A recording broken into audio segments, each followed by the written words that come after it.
नमस्कार। पिछले कई महीनों से मैं आगाह कर रहा हूँ, चेतावनी दे रहा हूँ कि हिंदुस्तान के किसान पर आफत आने वाली है। मैंने बार-बार पिछले साल भर में कई बार लेख लिखे हैं, बोला है कि भारत अमेरिका का ट्रेड डील होके रहेगा और ये भी कहा है कि देख लेना उसमें एग्रीकल्चर को शामिल किया जाएगा और ये भी कहा है कि कई आइटम को चोर दरवाजे से लेके आया जाएगा। और जो कहते हैं जिसका डर था वही हुआ। इसलिए अगर आप किसान हैं, किसान आंदोलन से जुड़े हैं, कार्यकर्ता हैं या किसान के हितैषी हैं, तो इस वीडियो को ध्यान से सुनिए क्योंकि इसमें मैं समझाऊंगा कि एग्जैक्टली क्या-क्या किया जा रहा है। ये जानने की इसलिए जरूरत है क्योंकि अब प्रचार की आंधी है। झूठ बोला जाएगा। आज कृषि मंत्री ने भी प्रेस कॉन्फ्रेंस कर दी है। इस सरकार का नियम है कि जो चीज छुपानी होती है उसका बिल्कुल उल्टा बोलो। ये खेल शुरू हो गया है और आपसे बार बार सवाल पूछा जाएगा। आने वाले महीनों में ये बात बार बार पूछी जाएगी। इसलिए आपको पता होना चाहिए कि खेल हो क्या रहा है। जो हकीकत है वो बड़ी सीधी है। भारत सरकार ने अपनी संप्रभुता को, अपनी सॉवरेंटी को अमेरिका के हाथ गिरवी रख दिया है। कृषि के बाजार अमेरिका के लिए दरवाजे खोल दिए गए हैं और इससे भारत की खेती किसानी को धक्का लगेगा। इन तीन बातों में कोई संदेह नहीं है। आगे मैं इसका खुलासा करूंगा। सरकार क्या दावे करती है? जैसा मैंने कहा, सरकार की तरफ से झूठ भ्रम शुरू हो गया है पहले दिन से, क्योंकि उन्हें पता है कि इनसे सवाल पूछे जाएंगे और जिस चीज पे सवाल पूछे जाएंगे उन चीजों पे पहले से ही आप प्रहार करना शुरू कर दो। ये इस सरकार की नीति है। तो जो सरकार के दावे हैं वो सच्चाई के बिल्कुल उल्टे हैं। ये दावे कृषि मंत्री शिवराज सिंह चौहान ने किए हैं। ये दावे हमारे वाणिज्य मंत्री पीयूष गोयल ने किए हैं। सरकार का दावा क्या है कि देखिए, भारत के आयात पर शुल्क घटा दिया गया है। ये समझते हैं कि सारी दुनिया बेवकूफ है। हकीकत ये है कि जब इस देश में मिस्टर ट्रंप आए 1 साल पहले तक, तो अमेरिका का टैरिफ, भारत से जो चीजें एक्सपोर्ट की जाती थी, अमेरिका में इंपोर्ट की जाती थी, उनका अमूमन टैरिफ हुआ करता था 3-4%। 3-4% अमेरिका उस पर चार्ज करता था। बीच में बढ़ा के मिस्टर ट्रंप ने 50% कर दिया, 50% से घटा के अब 18% कर दिया और हमें कहा जा रहा है ताली बजाओ, देखो 18% हो गया है। 3% से बढ़ के हो गया 18%। ये जो तस्वीर है मुझे बहुत अच्छी लगती है कि आदमी था जिसके सर पे पूरे बाल थे, फिर बीच में एकदम गंजा हो गया और अब उसके देखिए 18% बाल आ गए और हमें कहा जा रहा है कि वाह वाह वाह, क्या कमाल की चीज हो गई है, देखो तो कितना फायदा हो गया, ताली बजाओ। 3% से 18% हो गया है और हमें कहा जा रहा है कि शुल्क घटा दिया गया है। और भारत का क्या हुआ? भारत का शुल्क हुआ करता था तमाम चीजों में, किसी में 30%, किसी में 40%, और कृषि के कुछ पदार्थों में तो 100% से ज्यादा शुल्क हुआ करता था। वो घट के कितना हुआ? जीरो। और इसे कह रहे हैं रेसिप्रोकल। रेसिप्रोकल क्या होता है? मैंने आपके लिए किया, आपने मेरे लिए किया।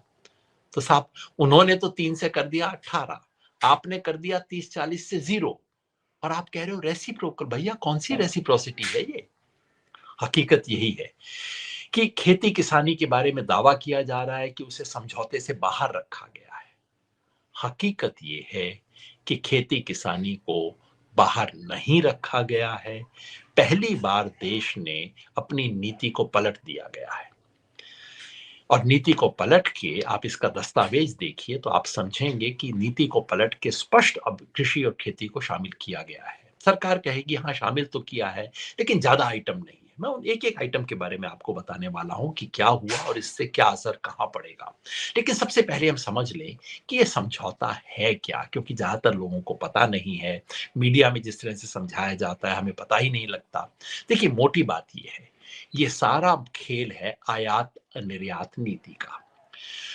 ट्रंप जब से राष्ट्रपति बने तब से उन्होंने स्पष्ट रूप से कहना शुरू किया। ट्रंप ने कहा कि भाई, हिंदुस्तान बहुत ज्यादा टैरिफ लगाता है। और ये जब वो अपना चुनाव का कैंपेन कर रहे थे उस जमाने में ट्रंप ने कहना शुरू कर दिया था, ये जो इंडिया है बहुत ज्यादा टैरिफ लगाता है, मैं जब सत्ता में आऊंगा मैं टैरिफ ठीक करके रहूंगा। तो जब सत्ता में आए तो उन्होंने टैरिफ नीति बदली पूरी दुनिया के लिए, सिर्फ हिंदुस्तान के लिए नहीं बदली, पूरी दुनिया में उन्होंने कहा तो हम टैरिफ लगाएंगे। ठीक है, हिंदुस्तान का पहले बढ़ा के 25% किया, लेकिन तब भी बात नहीं बनी, तब भी भारत सरकार से समझौता नहीं हुआ। तो 25 को बढ़ा के 50% किया, एक और बहाना लगा के कि आप तो रूस से ऑयल खरीदते हो, मैंने 25 से 50 कर दिया।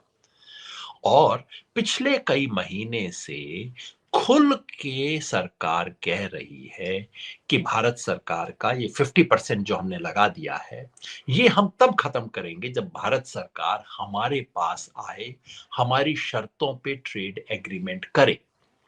तो ये कोई अचानक हुई चीज नहीं है। पुराने जमाने की कहानियों में हम पढ़ा करते थे ना कि एक डाकू था जिसने कहा गांव के जमींदार को कि मैं तुम्हारी बेटी से शादी करूंगा, फला पूर्णिमा वाले दिन मैं बारात लेके आऊंगा, बारात की अगवानी के लिए तुम मेरे को गांव के बाहर मिलोगे। फिर वो आता है और उसकी लड़की को लेके चला जाता है। एग्जैक्टली ये खेल हुआ है।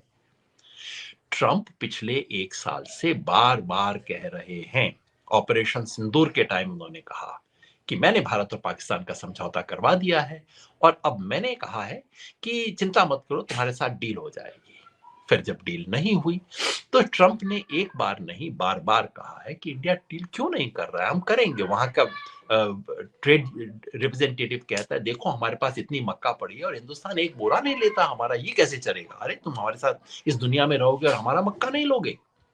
धमका रहा है। अमेरिका का ट्रेड रिप्रेजेंटेटिव भारत में आता है, दिल्ली में आके भारत सरकार को धमकाता है। ये सब खेल पिछले 1 साल में हो चुका है। इसलिए कोई अचानक भारत और अमेरिका एक दूसरे के नजदीक आके कोई ट्रेड डील कर रहे हैं, ऐसा कुछ नहीं है। अमेरिका खुल्लम खुल्ला धमका के कह रहा है कि तुम डील करो वरना देख लेंगे हम तुम्हें, बिल्कुल साफ। और यही नहीं, पिछले कुछ हफ्ते पहले अमेरिका के ट्रेड रिप्रेजेंटेटिव ने कहा कि भाई डील तो होके तैयार पड़ी है, अब हमें इंतजार है कि मिस्टर मोदी टेलीफोन करके रिक्वेस्ट करेंगे तब हम उस पे साइन करेंगे। बिल्कुल ये पब्लिक स्टेटमेंट है, कोई प्राइवेट बातें नहीं है। कह रहे हैं मिस्टर मोदी रिक्वेस्ट करें। पर आपने देखा होगा परसों क्या हुआ है, फोन भारत के प्रधानमंत्री का गया और ट्रंप ने इस बात को दर्ज किया अपनी ट्वीट में, ये कहते हुए कि भारत की रिक्वेस्ट पे ये हो रहा है। तो मतलब डाकू आएगा, आपकी लड़की को उठाएगा और आप उसकी अगवानी के लिए गांव के बाहर खड़े होंगे। ये किया गया है। और हमसे कहा जा रहा है कि अब तुम ताली पीटो, देखो घर में लड़की की शादी हो गई, कितना अच्छा वर मिला है लड़की को। ये बातें कही जा रही हैं इस वक्त। हकीकत ये है कि इस वक्त अभी समझौता हुआ नहीं है, अभी सिर्फ एक अलिखित सहमति हुई है। आप कहेंगे नहीं नहीं लिखित है, लिखित है। एक छोटा सा स्टेटमेंट आया है इंडो यूएस उसका, जो फ्रेमवर्क की आउटलाइन है। अभी इंटरिम समझौता भी नहीं हुआ है, याद रखिए। Formal agreement, bilateral trade agreement अभी साइन नहीं हुआ है। इंटरिम एग्रीमेंट, अंतरिम एग्रीमेंट भी अभी साइन नहीं हुआ है। अभी केवल उसका फ्रेमवर्क लिख के दिया गया है, जिसका मतलब है कि अभी इसमें और बहुत झुकाने की गुंजाइश है। झुकेगा कौन? जिसके पास ज्यादा ताकत होगी। तो इस बात को याद रखते हुए अब हम देखते हैं कि हम क्यों कहते हैं कि ये डील भारत की संप्रभुता का उल्लंघन है। ये जो डील हुआ है भारत की सॉवरेंटी के खिलाफ है। मैं ज्यादा बातें एग्रीकल्चर के बारे में करूंगा, लेकिन अभी फिलहाल सिर्फ 2-3 बात हम समझ लें कि अमेरिका इसे क्यों, किस लिहाज से हम कहते हैं कि ये डील जो है भारत की सॉवरेंटी के खिलाफ है। इसका पहला प्रमाण तो बिल्कुल साफ है, उसमें कोई ज्यादा सोचने की गुंजाइश ही नहीं है कि ये डील भारत पर दबाव देकर बनाई गई है। ये बिल्कुल भी न्यूट्रल डील नहीं है। देखिए, जो भारत का ऑस्ट्रेलिया से समझौता हुआ, दोनों ने मिलकर बात करके किया। ईयू के साथ समझौता हुआ है, यूरोपियन यूनियन के साथ हो रहा है समझौता। दोनों देशों ने मिलकर बात की, बैठे, लेन देन हुआ, सब कुछ हुआ। अमेरिका के साथ ये लेन देन नहीं हुआ है, ये भारत की बां मरोड़ के समझौता करवाया गया है। जैसा मैंने बताया, खुल के ट्रंप कह रहे हैं डील मेरी शर्तों पे होगी। और अगर आपको पूरा सच देखना हो तो ये भी देख लीजिए ट्रंप वहां अपने देश की जनता के सामने क्या बता रहे हैं। ट्रंप की एग्रीकल्चर मिनिस्टर देश के सामने क्या बता रही हैं, वो पूरा कह रही हैं। वो बधाई दे रही हैं अमेरिका में कि हमने भारत की मार्केट में एंट्री कर ली है। भारत देना नहीं चाहता था लेकिन हमने कर ली है एंट्री। तो पहली बात, ये बिल्कुल एक तरफा है और इसमें शुल्क में एक तरफा कटौती हुई है। जैसे मैंने कहा, भारत का 0%, अमेरिका का 18%। और रूस से तेल ना खरीदने की शर्त अमेरिका ने आदेश में लिख दी है। इस बात को भारत की जनता से छुपाया जा रहा है। ये जो जॉइंट स्टेटमेंट है उसमें रशियन ऑयल का जिक्र नहीं है, क्योंकि भारत ने कहा होगा नहीं नहीं इसका जिक्र मत कर देना। तो हमें कैसे पता लगा? अमेरिका के राष्ट्रपति ने एक ऑर्डर इशू किया है। जैसे ही ये जॉइंट डिक्लेरेशन आया उसके तुरंत बाद अमेरिका के राष्ट्रपति का एक ऑर्डर आया है। ऑर्डर में लिखा गया है कि मैंने भारत पे जो 50% टैरिफ लगाया था उसको अब घटा देते हैं, क्योंकि अब सुरक्षा का जो भारत ने अमेरिका की सुरक्षा में सहयोग करने के लिए जो काम करने थे वो अब किए हैं, इसलिए मैं घटा रहा हूं। और उसके क्लॉज नंबर 4 में स्पष्ट रूप से लिखा है कि भारत ने सहमति जताई है कि वो डायरेक्टली या इनडायरेक्टली अमेरिका रूस से कोई भी तेल नहीं लेगा। यही नहीं, इसकी निगरानी अमेरिका करेगा। निगरानी तो चोर की होती है, निगरानी दो देश एक दूसरे की नहीं करते हैं। कोई बॉस अपने नौकर की निगरानी करता है, दोनों बराबर के व्यक्ति एक दूसरे की निगरानी नहीं करते। और भारत अमेरिका की क्या निगरानी करेगा इसका कोई जिक्र नहीं है। अमेरिका इसकी इंस्पेक्शन करेगा कि भारत रूस से तेल कहीं इनडायरेक्ट तरीके से तो नहीं ले रहा, चोरी छुपे तो नहीं ले रहा। और अगर ऐसा पाया गया तो अमेरिका दोबारा टैरिफ बढ़ा के 25 से 50 कर देगा, 18 से बढ़ा के 50 कर देगा। ये सब चीजें लिखित है, कोई मेरे मन से नहीं आ रही हैं। अगर ये है तो उसका एक ही मतलब है कि भारत सरकार ने अमेरिका के सामने घुटने टेक दिए हैं। जब वाणिज्य मंत्री पीयूष गोयल से एक पत्रकार ने कल पूछा कि साहब इंडिया पे तो बैन लग गया है कि आप रूस से ऑयल नहीं खरीदेंगे, तो क्या अमेरिका उसी रेट पे ऑयल उपलब्ध करवाएगा? भाई आप कह रहे हो फला दुकान से बिल्कुल मत खरीदो, मेरी दुकान से आके खरीदो, तो आप पूछोगे ना कि साहब उतने दाम पे दोगे आप? तो हमारे पीयूष गोयल जी का क्या कहना था, ये मैं क्या बताऊं, ये तो प्राइवेट कंपनियों की डील है, वो आपस में करेंगे। आप देखिए क्या हो रहा है। अमेरिका कह रहा है कि आप उस दुकान से नहीं खरीदोगे, मेरी दुकान से खरीदोगे, लेकिन किस रेट पे दूंगा मैं नहीं बताऊंगा आपको। ये 21वीं सदी में होते नहीं है, ये 19वीं सदी के खेल हैं। ये औपनिवेशिक राज के, कॉलोनियलिज्म के खेल हैं। जबकि इंग्लैंड बताया करता था कि तुम्हें कपड़ा मैनचेस्टर से ही लेना पड़ेगा, हिंदुस्तान का कपड़ा नहीं बना सकते तुम। ये हो रहा है, इसलिए हम कहते हैं कि ये संप्रभुता का उल्लंघन है। लेकिन जैसा मैंने कहा, मैं ज्यादा बात करूंगा खेती किसानी से, क्योंकि सवाल ये है कि खेती किसानी पर ये कैसा हमला है।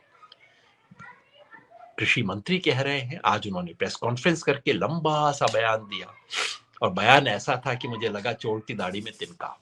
बार बार क्लैरिफिकेशन कर रहे थे, नहीं नहीं नहीं ये भी शामिल नहीं है, बिल्कुल किसान पे कोई हमला नहीं है, किसान एकदम सुरक्षित है।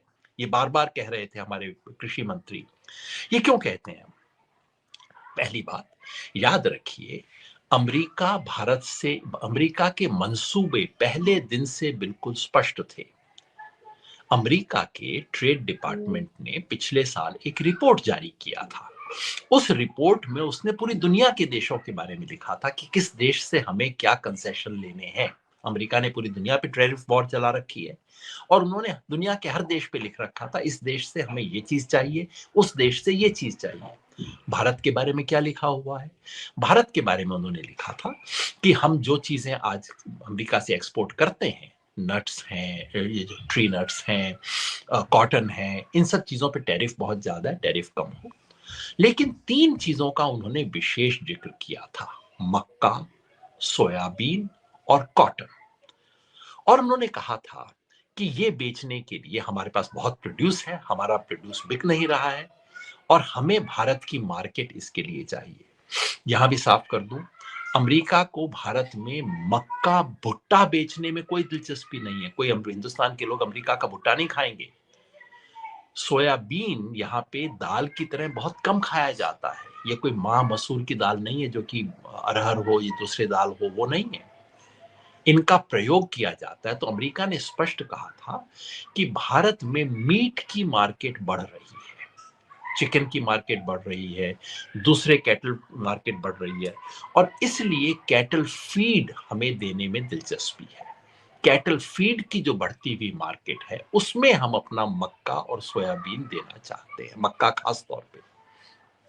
इसलिए मैं कह रहा हूं कि अमेरिका जो आज हमारे कृषि मंत्री ने जो लंबी लिस्ट गिनाई, देखिए इसमें चावल भी नहीं है, देखिए इसमें मसाला भी नहीं है। अरे भाई, कौन अमेरिका मसाला आपको बेचना चाहता है? अमेरिका को इंटरेस्ट नहीं है आपको मसाला बेचने में। आपका चावल इतना सस्ता है कि अमेरिका चाहे भी तो नहीं बेच सकता इस देश के अंदर चावल। चावल तो हम बेचते हैं, बासमती चावल अमेरिका को। क्यों गुमराह कर रहे हैं आप देश को? अमेरिका ने खुद अपनी रिपोर्ट में कहा था, हमें जो हमने भारत का कैट एनिमल फीड जो मार्केट है उस पर कब्जा करना है, और आज आपने उसकी इजाजत दे दी है। सिंपल बात यह है। भारत सरकार की, याद रखिए, भारत सरकार की एक पुरानी नीति रही है। अ, अ, तो माफ कीजिए, इसमें गिना रहा था कि अमेरिका की जो एनिमल फीड की बाजार पे अमेरिका की निगाह थी, और ये जो समझौता हुआ है उससे एनिमल फीड की मार्केट खोल दी गई है। बहुत बड़ी मार्केट है। मैं इसके बारे में एक एक करके आऊंगा। तो अब मैं आपको वो 5 हमले गिना रहा हूं जो कि इस समझौते के माध्यम से भारत के किसान पे हुए। बाकी सब सेक्टर्स के बारे में मैं उतना ज्यादा बात नहीं कर सकता, उतनी मेरी जानकारी नहीं है, लेकिन 5 बड़े हमले मैं गिनाना चाहता हूं भारत के किसान पे जो हुए हैं। पहला हमला है अंतरराष्ट्रीय समझौते में कृषि को शामिल करना। ये अपने आप में हमला है। पिछले अनेक दशकों से, डेकेड से भारत की पॉलिसी थी, ये सिर्फ कांग्रेस की नहीं, सरकार कांग्रेस की थी, सरकार यूनाइटेड फ्रंट की थी, सरकार बीजेपी की थी, सब पार्टियों ने, और सरकार मोदी जी की भी थी। इन तमाम सरकारों की नीति थी, लिखित नीति थी, कि भारत किसी भी अंतरराष्ट्रीय समझौते में कृषि को शामिल नहीं होने देगा। और पहली बार भारत सरकार ने उस नीति को छोड़ दिया है। समझौते में बिल्कुल स्पष्ट रूप से, ये देखिए, ये जो यहाँ पे आपको इमेज दिखाई दे रही है, ये अमेरिका ने रिलीज किया है। अमेरिका ने कहा है कि देखो भारत के कृषि व्यापार में हमें कितनी अलग अलग दिशाओं से एंट्री मिल रही है। तो स्पष्ट रूप से समझौते में कृषि का जिक्र किया गया है, यानी कि भारत ने अपनी लॉन्ग स्टैंडिंग पॉलिसी में बदलाव कर दिया है, जो बहुत ही खतरे और दुख की बात है, क्योंकि एक बार ये दरवाजा खुल गया तो अब उस दरवाजे से क्या कुछ जाएगा हम उसके बारे में अनुमान नहीं लगा सकते। आज थोड़े आइटम गए हैं, 5-10 आइटम गए हैं, कल को 50 आइटम जाएंगे। अब तक दरवाजा बंद था, एकदम कुंडी लगाई हुई थी, कुंडी खोल दी है, और अब कह रहे हैं कि देखो ज्यादा पूरा दरवाजा थोड़ी खोला है मैंने, हल्का सा अभी तो खोला है। एक बार कुंडी खुल जाती है तो फिर बहुत कुछ उसमें होता है। यही हो रहा है। तो ये पहला इन प्रिंसिपल हमला है। जो दूसरा हमला है वो ये है कि इस समझौते में 2 ऐसे क्लॉज हैं जिनका भविष्य में दरवाजे को और खोलने के लिए इस्तेमाल किया जाएगा। वो कौन से 2 क्लॉज हैं? पहला क्लॉज है, वो कहता है कि जब इस फ्रेमवर्क, जैसा मैंने आपको बताया, अभी तक समझौते में साइन नहीं हुआ, अभी तक बायलैटरल एग्रीमेंट हुआ नहीं है, अभी एक इंटरिम एग्रीमेंट भी नहीं हुआ है, लेकिन इस जो फ्रेमवर्क जो हुआ है उसमें स्पष्ट रूप से लिखा गया है कि जब फाइनल समझौता होगा तो उसमें एडिशनल मार्केट एक्सेस का कमिटमेंट होगा। और वो कमिटमेंट कौन करेगा? वो कमिटमेंट भारत की तरफ से होगा। ये बात बिल्कुल स्पष्ट रूप से एक समझौते में लिखी गई है। दूसरी बात जो इस समझौते में लिखी गई है कि भारत की तरफ से भविष्य में कृषि पदार्थों पर नॉन टैरिफ बैरियर्स हटाने के लिए प्रयास किए जाएंगे। ये नॉन टैरिफ बैरियर क्या होते हैं? किसी देश से सामान लगाते वक्त आप 2 तरह की पाबंदी लगा सकते हैं। एक पाबंदी तो ये है कि भाई हमने आप पे इतना शुल्क लगा दिया, 20%, 30%, 40%, 100%।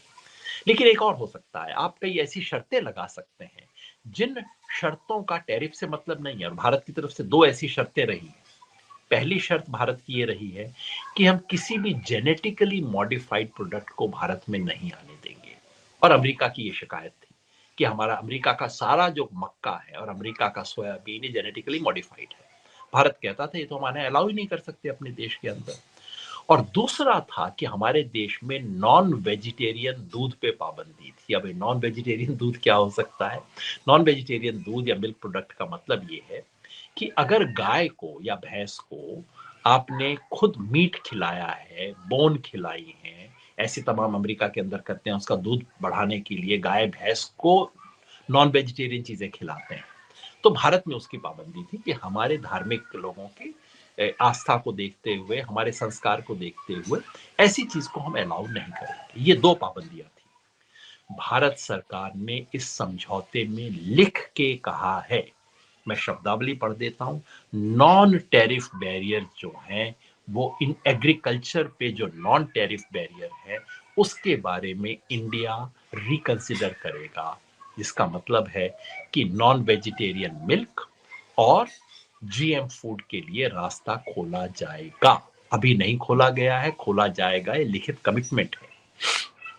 तीसरा हमला, तीसरा हमला है, कुछ फसलें हैं जिनका अब इन्होंने सरकार ने लिख के कहा है कि आयात होगा। मैं मंत्री जी आपको गिना रहे हैं कि कौन कौन सी फसलें नहीं होंगी, ये नहीं गिनाते कि कौन कौन सी फसलें होंगी।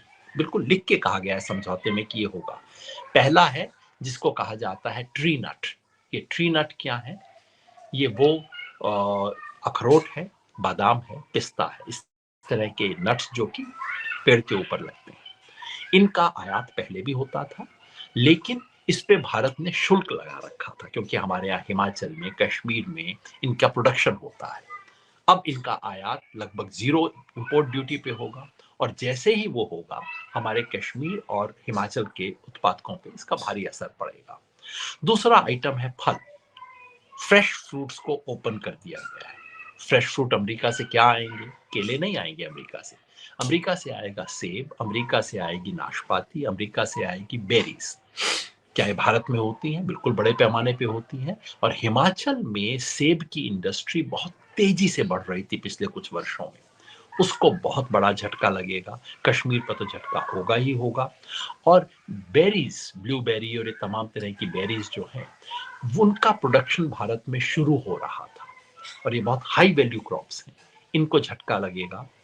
तीसरा, वाइन एंड स्पिरिट्स को खोल दिया गया है। भारत में पहले इनका प्रोडक्शन नहीं होता था, लेकिन पिछले कुछ सालों से महाराष्ट्र में खास तौर पे अंगूर का बड़े पैमाने पर प्रोडक्शन हुआ है और वाइन इंडस्ट्री यहाँ शुरू हुई थी। भारत में वाइन, वाइन जो है ये लिकर नहीं है, शराब नहीं है, उससे अलग तरह की वाइन होती है। तो उस वाइन के प्रोडक्शन का जो भारत में इंडस्ट्री बनी थी, वो इंडस्ट्री एकदम कोलैप्स करेगी। इसलिए भी कि इसके लिए अनुमति सिर्फ अमेरिका को नहीं, इसके लिए अनुमति ईयू को भी दी गई है। साथ में जोड़ा गया है प्रोसेस्ड फूड। अब प्रोसेस्ड फूड का मतलब कुछ भी हो सकता है। चिप्स भी हो सकती हैं, सन ड्राइड टोमेटो भी हो सकते हैं। बस फूड को हल्का सा आपने प्रोसेस कर दिया, और इसमें तमाम तरह की फल के अलावा सब्जी की अनुमति नहीं है। लेकिन प्रोसेस्ड फूड के नाम पे आलू भी आ सकता है, प्याज भी आ सकती है, सब्जी भी आ सकती है, चिप्स आ सकती है, तमाम चीजें खोल दी गई हैं। इन सब का सीधा असर भारत का जो हॉर्टिकल्चर फार्मिंग है, जो कि अब किसान के लिए पैसा कमाने का मुख्य जरिया था, उस पे पड़ेगा। और एक आखिरी आइटम है, लिखा गया है additional product, any additional product, जिसका जिक्र बताया भी नहीं गया कि एडिशनल प्रोडक्ट क्या होगा। यानी कि कल सरकार चाहे तो आराम से कह सकते हैं, हमने तो कहा था ना एडिशनल प्रोडक्ट भी इसके अंदर होंगे, एडिशनल में 10 चीजें और जुड़ सकती हैं। ये सब चीजें खोल दी गई हैं। ये था तीसरा हमला। चौथा हमला, और ये बात ध्यान से समझिए, मक्का। अमेरिका की निगाह मक्का पे थी और मक्का किसान पे हमला करने का तरीका है डीडीजी। अब ये डीडीजी क्या बला है? डीडीजी का मतलब है dry distilled grain. Dry distilled grain क्या होता है? मक्का होता है। मक्का को, मक्का से जब एथनॉल बनाते हैं तो कुछ तो लिक्विड एथनॉल बन गया, जो बाकी सॉलिड बच गया वो मक्का है। उस सॉलिड मक्का को सुखा के उससे एनिमल फीड बनाया जाता है। और जैसे मैंने कहा, अमेरिका भारत में मक्का या भुट्टा नहीं बेचना चाहता, वो एनिमल फीड बेचना चाहता है। और वो सारा का सारा जीएम है। मैंने जैसे आपको बताया, अमेरिका की सारी मक्का की जो फसल है वो जीएम की फसल है, 90-95%। अगर आपने डीडीजी को अनुमति दे दी, इसका मतलब है आपने मक्का में जीएम को अनुमति दे दी। इसका मतलब है आपने मक्का को भारत में आने की अनुमति दे दी। इसका मतलब है कि हिंदुस्तान का जो मक्का है, क्योंकि उसका बहुत ज्यादा इस्तेमाल, मक्का का इस्तेमाल आजकल आटे के लिए कम हो रहा है, मक्का का इस्तेमाल आजकल एनिमल फीड के लिए सबसे ज्यादा हो रहा है। आटे या भुट्टे की तरह इस्तेमाल नहीं होता उसका, वो खुल रहा है। और ये बहुत खतरे की बात है। इसका साफ मतलब है कि जीएम की शर्तों को ढीला किया जाएगा। मंत्री जी कहते हैं, कल भी उन्होंने कहा, हम भारत में जेनेटिकली मॉडिफाइड फूड की अनुमति नहीं देंगे। मगर ये नहीं कहा कि किसी भी तरह के जेनेटिकली मॉडिफाइड फूड से बने हुए प्रोडक्ट की अनुमति हम नहीं देंगे। अब कहेंगे नहीं नहीं, मैंने कहा था कि सीधा भुट्टा नहीं आएगा, सीधा मक्का नहीं आएगी। देखिए, नहीं आया ना। लेकिन अमेरिका को जो चाहिए था वो हुआ। और एक बार आप जेनेटिकली मॉडिफाइड फूड को किसी भी तरह से एक चीज में आने देंगे तो वो मामला वहां नहीं रुकेगा। जेनेटिकली मॉडिफाइड की शर्त खत्म होगी। अब इसके क्या परिणाम है वो बताने के लिए मुझे आज समय नहीं है, लेकिन जाहिर है ये दरवाजा खोल दिया गया है। और पांचवा और आखिरी हमला, सोयाबीन। सोयाबीन जो कि बहुत बड़े इलाके में देश में हो रही है, पिछले कुछ सालों में इसका बहुत ग्रोथ हुआ है और किसान को चार पैसे आए हैं सोयाबीन के प्रोडक्शन से आए हैं। मध्य प्रदेश उसमें से शामिल है, जहां से शिवराज सिंह चौहान खुद हैं। सरकार कहती है हमने सोयाबीन की परमिशन नहीं दी। अरे सर, यहाँ सोयाबीन को दाल की तरह नहीं खाया जाता। सोयाबीन में इंटरेस्ट है तो सोया ऑयल में है। और सोया ऑयल की परमिशन आपने लिख के दे दी है, और वो भी बिना टैरिफ के। अगर सोया ऑयल आएगा तो क्या होगा आपकी सोया इंडस्ट्री का? भारत में सोयाबीन का प्रोडक्शन इसलिए बढ़ा है क्योंकि सोयाबीन की फैक्ट्रियां लगी, फैक्ट्रियों ने उसमें से तेल निकाला, तेल के अलावा बाकी चीजों को एनिमल फीड के लिए इस्तेमाल किया। अब अगर डीडीजी के जरिए एनिमल फीड आ रहा है और सोया ऑयल आ रहा है, और अमेरिका से सोया ऑयल जो आएगा बहुत सस्ता आएगा, अगर वो आएगा तो उसके बाद आपका सोयाबीन कौन खरीदेगा? जो सोया ऑयल की इंडस्ट्री है वो टूटेगी, और कि सोयाबीन के दाम गिरेंगे, और किसान को बहुत भारी झटका लगेगा। इस सच से मुंह चुरा रहे हैं इस देश के मंत्री। तो 5 झटके याद रखिएगा, हिंदुस्तान के किसानी खेती के ऊपर पड़ने वाले हैं। तो इसका मुकाबला कैसे किया जाए, क्या करें? खुशकिस्मती से इस देश का जो किसान है वो आज जागा हुआ है। संयुक्त किसान मोर्चा, जो कि इस देश के किसानों का सबसे बड़ा मोर्चा है, संगठन है, उसने पहले दिन से बिल्कुल स्पष्ट राय ली है। संयुक्त किसान मोर्चा पहले दिन से अलर्ट भी कर रहा है, ये होने वाला है, होने वाला है, हम इसका विरोध करेंगे। और जैसे ही हुआ है, संयुक्त किसान मोर्चा ने आह्वान किया है इसके विरोध में देश भर में प्रदर्शन का। 12 तारीख को भारत बंद का कॉल दिया है। और देश भर में इस सवाल पे एक लंबी लड़ाई का आह्वान संयुक्त किसान मोर्चा ने कर दिया है। तो अगर आप किसान हैं, किसान के बच्चे हैं, किसान के हितैषी हैं, तो कमर कस लीजिए, एक लंबी लड़ाई की शुरुआत होगी। इस देश की खेती किसानी को बचाने के लिए, इस देश की संप्रभुता, इज्जत को बचाने के लिए, हमारे राष्ट्रवाद को बचाने के लिए। उस लंबी लड़ाई को सब लोगों को मिलकर लड़ना होगा। और ये जो इंडो यूएस डील में हुआ है, ये कोई छोटी चीज नहीं हुई है। बहुत बड़े स्तर पे इस देश में एक तरह से एक नए तरह का साम्राज्यवादी हमला, जो कि अमेरिका सब तरफ कर रहा है, बस फर्क ये है कि हमारे यहाँ सरकार ने घुटने टेक के उसको स्वीकार कर लिया है। लेकिन हिंदुस्तान ने घुटने नहीं टेके हैं। हिंदुस्तान सरकार ने घुटने टेक दिए हैं। हिंदुस्तान ने, हिंदुस्तान के किसान ने, हिंदुस्तान के नागरिक ने अभी घुटने नहीं टेके हैं।